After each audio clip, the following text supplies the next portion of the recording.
Hello बच्चों, let's see the question. In the circuit diagram shown in the all capacitors in microfarads, okay, the equivalent capacitance between points A and B in microfarads. आपको माइक्रोफेरेड्स में ही देनी है values और ये सारी माइक्रोफेरेड्स में ही है. आपको A और B के बीच में क्या देना है? Equivalent capacitance. So let's see the key concept of this question. The key concept of this question that beta you have to observe the circuit in your own way. How? आप जरा देखिए circuit को ध्यान से. Circuit को हम फिर से ऐसे बना सकते हैं. हम इधर लेफ्ट साइड से अगर बनाए तो ये हमारा है कैपेसिटर कितने का? 7 माइक्रोफैरड का. इसके बाद से अगर आप इधर देखें इस पॉइंट से तो आपको दिखेगा ये जो आपका ये जो 10 माइक्रोफैरड का जो है, ये जो यहाँ से जो टर्न ले रहा है इसको आप स्ट्रेट बना सकते हैं. ये आपका स्ट्रेट सीधा जाएगा एक, ठीक है. ये यहाँ से हम इसको कैसा बना दें? अगर एक स्ट्रेट बना दें यूं, ठीक है. उसके बाद आपका इसके कनेक्शन जा रहा है 4 माइक्रोफैरड का एक, ये एक और चला गया. कितना माइक्रोफैरड का? ये 4 का है, ठीक है. ये 10 का है. इसके बाद यहाँ पे जाता है एक 6 का और यहाँ से एक आ जाता है 8 का. जिस 8 को हम यहाँ भी कनेक्ट कर सकते हैं, no problem. It is of 8, it is of 6 और this is the point A and this is the point B. तो ये जो सर्किट है आपका वो कुछ इसी टाइप का सर्किट है.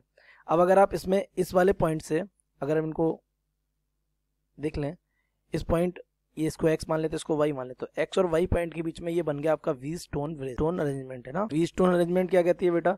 कि अगर कैपेसिटर्स का जो रेशियो आएगा, that means if it is a upon v is equals to c upon d. तो यहाँ पे अगर हम देखें तो a अपॉन b कितना है? 6/8 और c अपॉन d कितना है? जैसे इसको a कंसीडर करें, इसको b कंसीडर करें, सॉरी इसको b, इसको c कंसीडर करें और इसको कितना कंसीडर करें? d. तो 6/8 इज इक्वल टू c कितना है?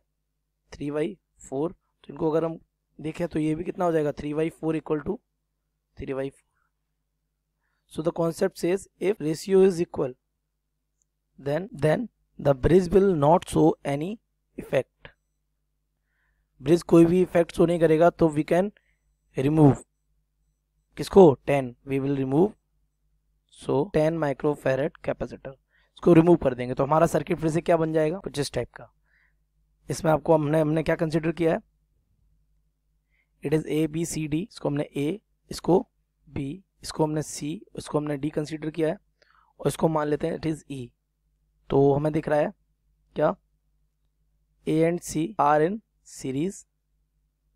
तो सीरीज कॉम्बिनेशन कैसे गिवन होता है? 1/C1 इज इक्वल, ये पहला इक्विवेलेंट आ रहा है 1/A प्लस 1/C. तो हमारा ए और सी है कितना? देख लेते हैं क्वेश्चन में. ए गिवन है 6 एंड सी गिवन है 3. तो 1/6 plus 1/3. So taking the LCM 6, 1 plus 2, that means the 3/6, 1/C1. So C1 will be equal to 1/2, so 2 microfarad. ऐसे अगर हम V और D को देखें तो V and D are also in series. इसका भी इक्विवेलेंट निकाल सकते हैं. 1/C2 is equal 1/B plus 1/D implies that B कितना हमारा गिवन है? देख लेते हैं सर्किट में. B is 8 and 4, 1/8 plus 1/4. LCM आ जाएगा हमारा कितना?